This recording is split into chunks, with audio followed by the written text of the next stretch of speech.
अस्सलाम वालेकुम मुज़्ज़िज़ गिरामी। आज की इस इंटरेस्टिंग वीडियो में जिस तरह हम ओवरऑल बात करते हैं कि जिस तरह इस्लाम को डॉक्टर जाकिर नाइक साहब ने सवाल और जवाब में डिफाइन किया है, इस तरह पहले सोशल मीडिया पे किसी ने नहीं किया और इनके बाद लोग कॉपी करने लग गए हैं। अभी जो सवाल है वो अहम है।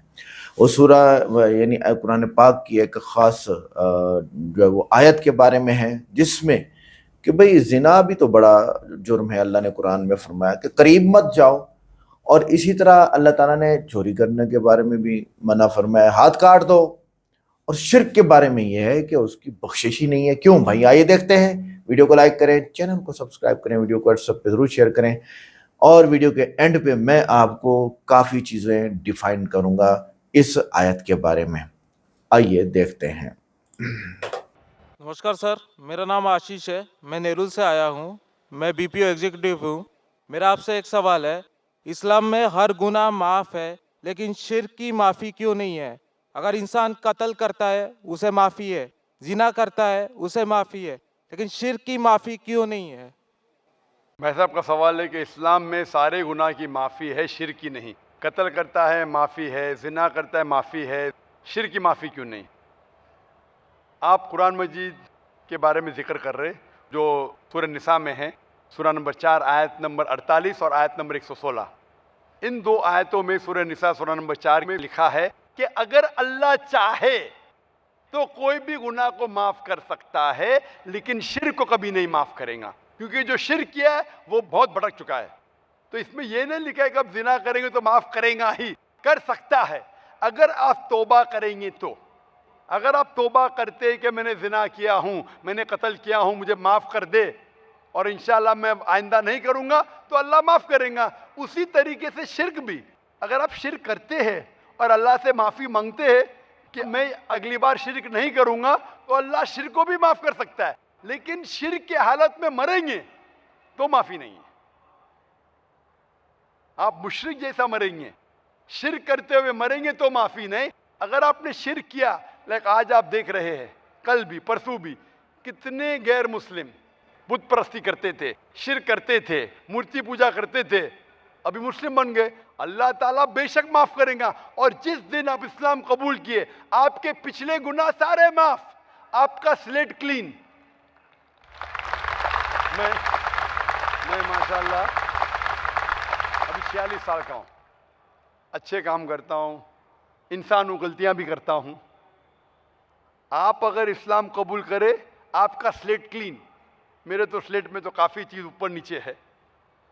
अगर आप इस्लाम कबूल करें तो अल्लाह के रसूल फरमाते आपके सारे गुनाह माफ, स्लेट इज क्लीन। तो आप एक साफ सुथरे मुसलमान बनते, इसके बाद हिसाब किताब शुरू होगा। तो अगर आप मूर्ति पूजा करते थे, नहीं करेंगे तो क्यों माफी नहीं? सबसे बड़ा गुनाह है। क्योंकि अगर आप जिना करते गलत है, आप रेप करते गलत है, लेकिन आप उस इंसान को चोट पहुंचा रहे। आप अगर कत्ल करते गलत करते, लेकिन अगर मूर्ति पूजा करते तो उस खालिक के नाफरमान हैं, उस खालिक को गाली देने से फर्क नहीं पड़ता है। लेकिन अगर आप उस खालिक को गाली देंगे तो उसके अहकामात पे कैसे अमल करेंगे? आप उसके बताए रास्ते पे भी नहीं चलेंगे, आपका नुकसान होगा। तो आपके नुकसान को रोकने के लिए खुदा कहता है कि मूर्ति पूजा मत करो, कि मूर्ति पूजा करेंगे तो आप उसके जो अहकामात पे अमल नहीं करेंगे, आपको नुकसान होगा, उसके साथ साथ और भी गुनाह करेंगे। इसीलिए मूर्ति पूजा करने वाला सबसे ज्यादा बहका हुआ इंसान है। लेकिन अगर आप गलती के लिए माफी मांगते हैं और कहेंगे कि अगली बार नहीं करेंगे, तो अल्लाह ताला आपको माफ करेगा। मैं पूछना चाहता हूं, आप मूर्ति पूजा में मानते हैं भाई साहब? जी। मानते हैं? क्यों, आपको लगता नहीं गलत है? आप क्या हिंदू है? जी। आपके मजहबी किताब में लिखा है, छंदों के उपनिषद में चैप्टर नंबर 6 अध्याय नंबर 2 श्लोक नंबर 1, एकम अद्वितीयम, खुदा एक है, उसके अलावा कोई नहीं है। लिखा है श्वेता श्वेतार उपनिषद में अध्याय नंबर 6 मंत्र नंबर 9, नाचस्य कसी जनिता न चदीपा, उस ईश्वर, उस भगवान का कोई रब नहीं, उसके कोई वालदेन नहीं। लिखा है श्वेता श्वेता उपनिषद में चैप्टर नंबर 4 मंत्र नंबर 19 में, न तस्य प्रतिमा अस्ति, उस ईश्वर, उस भगवान की कोई प्रतिमा नहीं, कोई अक्ष नहीं, कोई पिक्चर नहीं, कोई पेंटिंग नहीं, कोई फोटोग्राफ नहीं, कोई मूर्ति नहीं, कोई बुत नहीं। लिखा है यजुर्वेद में चैप्टर नंबर 32 वर्ष नंबर 3 में, मंत्र नंबर 3 में, न तस्य प्रतिमा अस्ति, उस ईश्वर, उस भगवान की कोई प्रतिमा नहीं, कोई अक्ष नहीं, कोई पिक्चर नहीं, कोई पेंटिंग नहीं, कोई फोटोग्राफ नहीं, कोई बुत नहीं, कोई मूर्ति नहीं। तो साफ तौर पे कई जगह आप हिंदू की मजहबी किताब में लिखा है कि मूर्ति पूजा गलत है, तो क्यों आप मूर्ति पूजा करते? भाई साहब जी, इस बारे में मुझे सही तालीम नहीं है, मुझे थोड़ा वक्त चाहिए। मैं इतने हवाले दे रहा हूं कि आपको लगता है कि मैं फेंकते जा रहा हूं, हवाले के हवाले दे रहा हूं, आप नोट कीजिए। जी आप लाइब्रेरी में जाइए, आपको वेद नहीं मिलता है तो हमारी लाइब्रेरी में जाओ, इस्लामिक रिसर्च फाउंडेशन। हमारे इस्लामिक रिसर्च फाउंडेशन में आपको वेद का तर्जुमा मिलेगा, महाभारत का तर्जुमा मिलेगा, भगवत गीता के कम से कम 30 तर्जुमे मिलेंगे, बाइबल मिलेगा, बाइबल का तर्जुमा मिलेगा, कुरान का तर्जुमा मिलेगा, हदीस का तर्जुमा मिलेगा। मैं नहीं जानता हूं कहीं भी हिंदुस्तान में इतने मजहबी किताब का तर्जुमा मौजूद है। इस्लामिक रिसर्च फाउंडेशन में फ्री लाइब्रेरी, एयर कंडीशन में बैठो, फ्री पढ़ो, इंशाअल्लाह आपको चाय पानी भी दूंगा मैं। चाय पानी रिश्वत नहीं है, तो क्या आप ठंडे दिमाग से, कभी ठंडा दूंगा कभी चाय पानी, तो आप अच्छे दिमाग से रिसर्च कीजिए।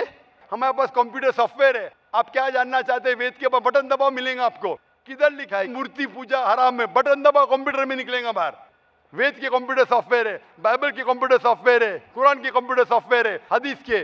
तो मैं आपसे दरखास्त करता हूं कि आप रिसर्च कीजिए कि खुदा एक है, रिसर्च कीजिए कि मूर्ति पूजा गलत है, रिसर्च कीजिए कि आखिरी पैगंबर मोहम्मद सल्लल्लाहु अलैहि वसल्लम है। और मैं दुआ करता हूं कि आपको हक जल्दी मिलेंगे ताकि आप इस दुनिया और आखिरत में सफलता पाए। शुक्रिया। जी, माइक नंबर 3 में जो भाई वो सवाल करें। मेरा नाम सुदीप चौधरी है। मैं ये सवाल करना चाहता हूँ कि जो पंडित लोग हाथ की रेखा और राशि से देख के जो भविष्य बताते हैं वो सही है या झूठ? क्या उनको ऐसा करना चाहिए या नहीं? भाई साहब का सवाल है कि जो पंडित लोग हाथ की रेखा देखते हैं और कुछ कहते हैं, जो ज्योतिष होते हैं, वो सही है क्या गलत है? ये जो है ना, ये सब ढोंग है, अक्सर बकवास है। क्यों? ये साइकोलॉजी के साथ खेलते हैं।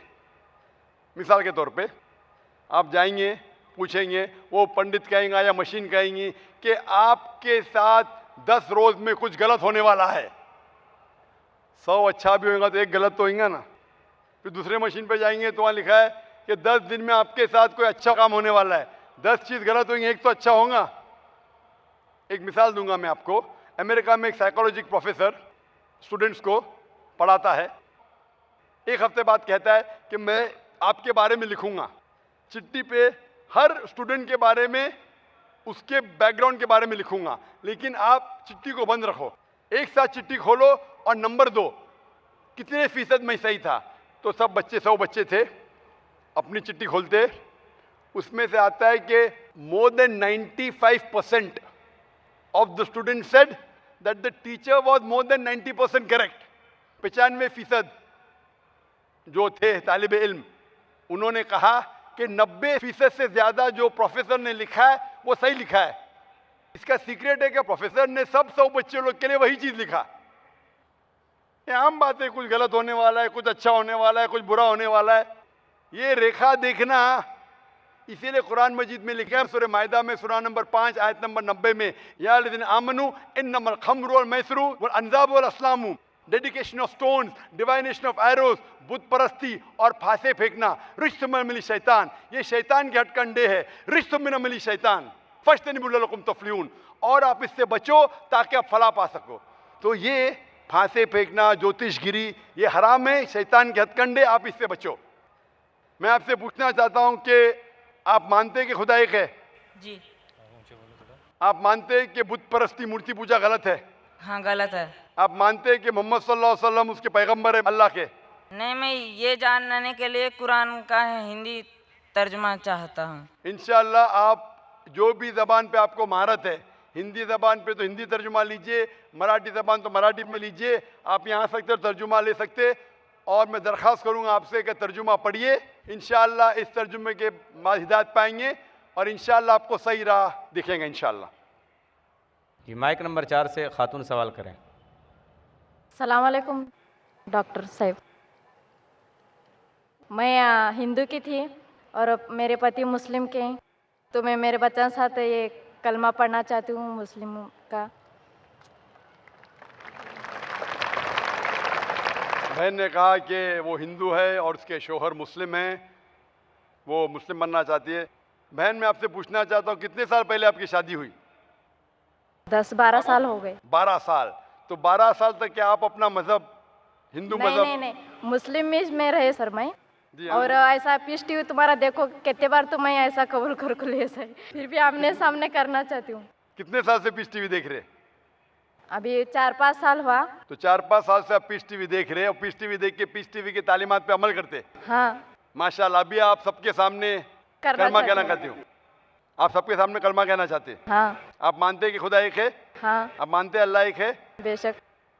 आप मानते हैं कि अल्लाह एक है? हाँ, आप मानते हैं कि बुत परस्ती, मूर्ति पूजा गलत है? हाँ, आप मानते हैं कि मोहम्मद सल्लल्लाहु अलैहि वसल्लम अल्लाह के पैगंबर है? हाँ। आपको कोई भी जबरदस्ती करे इस्लाम कबूल करने के लिए? नहीं नहीं क्या आपको दबाव है आपके शोहर की तरफ से? नहीं नहीं सर, कोई भी रिश्वत दे रहा है आपको इस्लाम कबूल करने के लिए? नहीं सर। तो आप खुले जहन के साथ इस्लाम कबूल करना चाहती? हाँ, इंशाअल्लाह मैं अरबी में कहूँगा और आप उसे दोहराइए।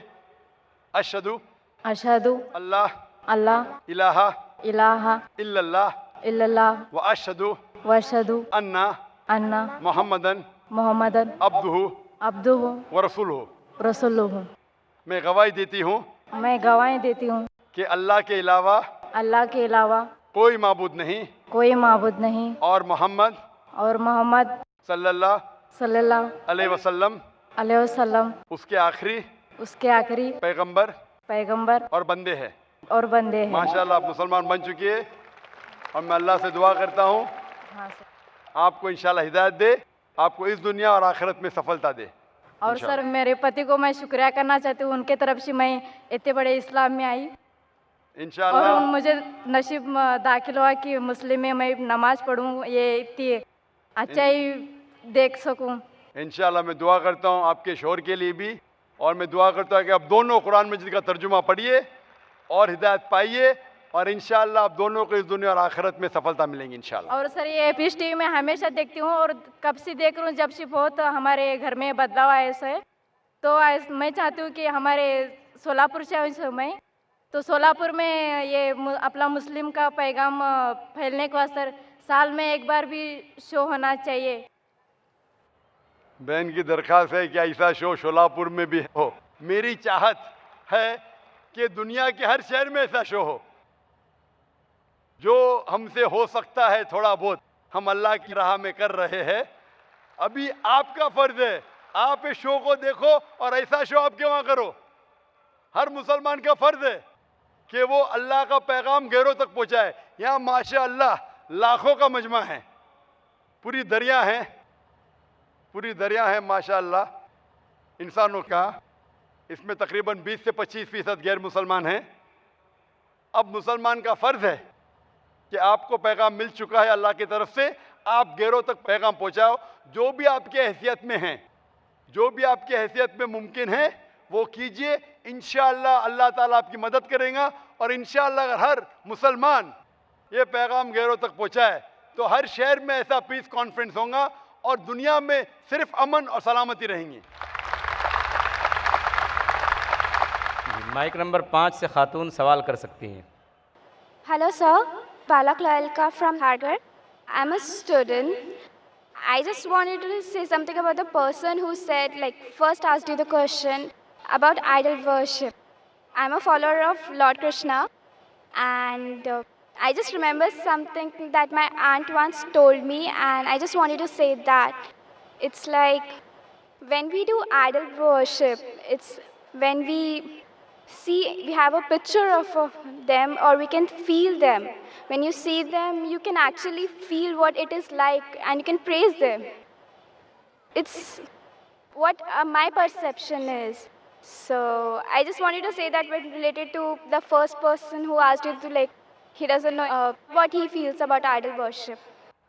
बहन ने सवाल किया है कि वो कृष्ण की पुजारी है और जब बुत परस्ती करती है, मूर्ति पूजा करती है, तो उस ईश्वर का फोटोग्राफ रखती है, उस ईश्वर की मूर्ति रखती है।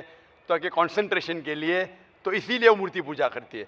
बहन, आपकी हिंदू धार्मिक किताब में लिखा है कि मूर्ति पूजा गलत है, और मैं कई बार कह चुका हूँ, फिर से दोहराता हूँ कि लिखा है श्वेताश्वेतर उपनिषद में चैप्टर नंबर 4 मंत्र नंबर 19 और यजुर्वेद में अध्याय नंबर 32 मंत्र नंबर 3 में, न तस्य प्रतिमा अस्ति, उस ईश्वर, उस भगवान की कोई प्रतिमा नहीं, कोई फोटोग्राफ नहीं, कोई पिक्चर नहीं, कोई पेंटिंग नहीं, कोई बुत नहीं, कोई मूर्ति नहीं।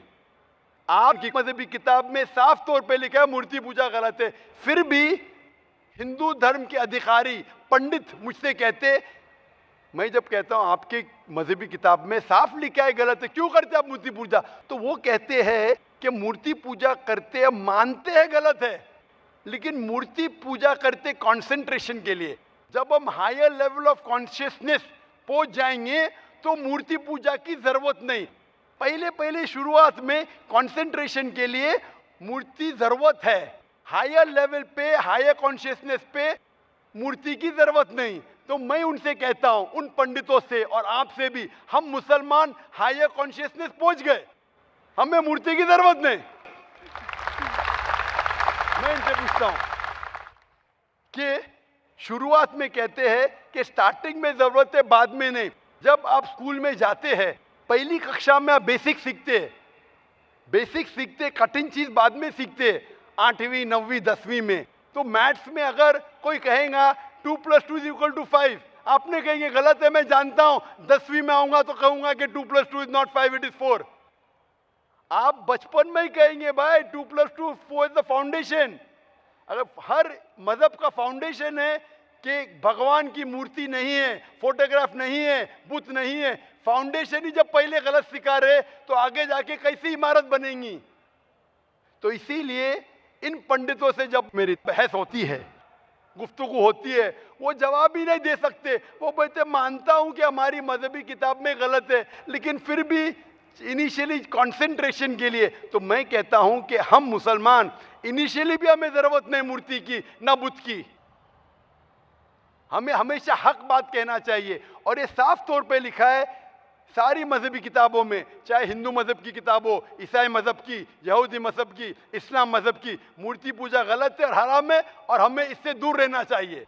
हमें खुदा के कलाम पे, खुदा के अहकामात पे अमल करना चाहिए, ये दीन के ठेकेदारों के नहीं। अगर आपको लगता है कि जाकिर गलत है, जाकिर को भी छोड़ो, जाकिर इस्लाम में 0 है। अगर जाकिर वो बात कर रहा है जो खुदा से मिलती है, जो आखिरी पैगंबर से मिलती है, इसीलिए मैं हवाला देता हूं, चैप्टर नंबर वर्स नंबर। इतने हवाले थोड़ी फेंक रहा हूं मैं, आप चेक करो और जाके तहकीक करो, संतुष्ट हो जाएंगे तो अमल करो। तो मैंने इतने हवाले दिया हूं बहन, आप मानते हैं कि बुत परस्ती गलत है अभी? Sir, I completely agree with what you said. माशाल्लाह, आप अग्री करते हैं लेकिन अमल नहीं करते। There's another point of it. So, honestly, I am not such a religion follower. I just believe that I have a God, and even today, I haven't read many of the books of religion. I've just read Bhagavad Gita, and When Bhagavad Gita does it say that you have to do idol worship? Sister, I don't want you to be very religious. At least be a little religious. And the basics of religion is that idol worship is haram. Idol worship is forbidden. I am asking you where, which chapter, which verse of Bhagavad Gita tells you that you have to do idol worship? Which verse? so I would like to say the reason I believe in idol worship. It is when I have a problem, a very big problem, all I do is I close my eyes, visualize and feel my Lord, that is Lord Krishna whom I worship. And it just makes me feel so much better. I get so much strength that I know I'm ready to face anything that comes. Oh, I will give you the reply. Sister, if you read Bhagavad Gita, chapter number 7, verse number 20, it says that those whose desire has been stolen by material things, they do idol worship. Verse number 21 says that if you worship the false god, God will fulfill your wish, you will go to the kingdom of the false god. So Bhagavad Gita says that if you worship false god, he will fulfill your requirements, but you will go to the kingdom of the false god. Same thing is mentioned in the Quran. Allah gives you, even if you worship wrong things, Allah fulfills your desires and you go more into the depths of darkness. So this is, God is testing you, that do you really worship the true God or do you believe in wrong things? If you worship the wrong thing, Allah fulfills your desires and puts you more in the depths of darkness. You may think that if you ask an idol for wealth, you get wealth. Wealth will not take you to paradise. Following the commandments of God will take you to paradise. So sister, isn't it mentioned in Bhagavad Gita that don't do idol worship? It says those whose intelligence has been stolen by material desires, they do idol worship. So do you mean, I'm asking you, are you a materialistic person? I don't think so. So then why do you do idol worship? You are going against the teachings of Bhagavad Gita. I get it. I would like to think about it. Thank you, sir. Go back home, think about it, read the translation of Bhagavad Gita, and I request you to even read the translation of the Quran. Inshallah, you read the translation of the Quran, and inshallah, I will ask the sisters to give an English translation. And if you are satisfied, it will show you the true direction of how a life should be led. Hope that answers the question, sister. तो नारिंद ग्रामी, ये थी आज की interesting video. जिना और चोरी इंसान के साथ जुल्म है, जबकि शिर्क अल्लाह के हक पर हमला है और अल्लाह ने अपना हक माफ न करने के ऐलान को खुद फरमाया है कि शिर्क माफ नहीं है, हर चीज को माफ कर सकता हूं। लिहाजा जो शुरू का सवाल था कि जिना वाले की बख्शिश है, चोरी वाले की बख्शिश है, शिर्क वाले की बख्शिश क्यों नहीं है? जिना और चोरी, दूसरा जवाब, जिना और चोरी में इंसान कमजोरी से गुनाह करता है, मगर शिर्क सोच समझकर हक को झुटलाने के लिए गुनाह करता है। शिर्क दरअसल अल्लाह की ज़ात, इख्तियार और रबूबियत को तकसीम करना है, जो पूरे निज़ाम तौहीद को तोड़ देता है। ये शिर्क है भाईजान। अल्लाह ताला साफ फरमा रहे हैं कि बुतों की असनाम का लफ्ज़ आता है कुरान पाक में कि इनकी इबादत मत करो। जिना और चोरी के बाद इंसान अल्लाह को ही मानता रहता है, मगर मुशरिक अल्लाह के अलावा किसी और को माबूद मान लेता है। शिर्क तो तौबा के बगैर मरने पर नाकाबिल माफ़ी है, क्योंकि तौबा के लिए भी तौहीद ज़रूरी है। याद रखिएगा, शिर्क ऐसी चीज़ है। जिना या चोरी करने वाला मानता है कि मैंने गलत किया, मुशरिक अपने अमल को इबादत समझता है। अजीब बात ये, जिना या चोरी करने वाला अपना शिर्क इंसान को खालिक की बजाय मखलूक का मोहताज बना देता है, जो कि अकल के खिलाफ है। अल्लाह के रहमत वसी है, मगर शिर्क खुद रहमत का दरवाज़ा बंद कर देता है। शिर्क सच और झूठ को बराबर कर देता है, जिससे हक की पहचान ख़त्म हो जाती है। अगर शिर्क भी बगैर तौबा के माफ़ हो जाए तो तौहीद और शिर्क में कोई फ़र्क नहीं रहेगा। लिहाजा ये अल्लाह ताला का फ़ैसला है, तौबा करनी पड़ेगी, तौहीद के ऊपर अमल करना पड़ेगा। आगे जो बात की इस लड़की ने कि हम बुतों की इबादत करके अल्लाह को या ईश्वर को महसूस करते हैं, तो ये तो बेहतर होना चाहिए। तो फिर ये शिर्क क्यों है और ये माफ़ क्यों नहीं है? महसूस होना दलील नहीं होता। अगर एहसास ही मयार हो तो हर शख्स का खुदा अलग हो जाएगा। अल्लाह महसूसात का मोहताज नहीं, वो अक़ल और वही से पहचाना जाता है। अगर बुत में अल्लाह होता तो बुत को बनाने वाला उससे बड़ा खुदा होता। यही तो बात है। और इसी तरह फ़ायदा मिलना इबादत की दलील नहीं। नशा भी वक्ती फ़ायदा देता है, मगर दुरुस्त चीज़ नहीं है। अगर बुत में अल्लाह होता तो वो खुदा अपनी इबादत का हुक्म देता। इंसान क्यों जो है वो सिखाता है, या इंसान को अल्लाह क्यों सिखाता है कि बुत की इबादत मत करो? ज़हनी तस्कीन और हकीकत में फ़र्क होता है। हर सुकून हक नहीं होता। अल्लाह का लामहदूद होना और बुत महदूद होना, ये खुद दलील है कि बुत की इबादत नहीं की जा सकती है। अगर बुत सच्चा ज़रिया होता तो हर कौम का बुत एक जैसा होता, मगर सब अलग है। अल्लाह ने खुद कहा कि मुझे बिलावास्ता पुकारो, किसी पत्थर के ज़रिए नहीं पुकारो। आज की वीडियो कैसी लगी? वीडियो को लाइक करें, चैनल को सब्सक्राइब करें, वीडियो को व्हाट्सएप पे ज़रूर शेयर करें, कमेंट करके बताइएगा वीडियो कैसी लगी। मिलते हैं नेक्स्ट वीडियो में। अस्सलाम वालेकुम।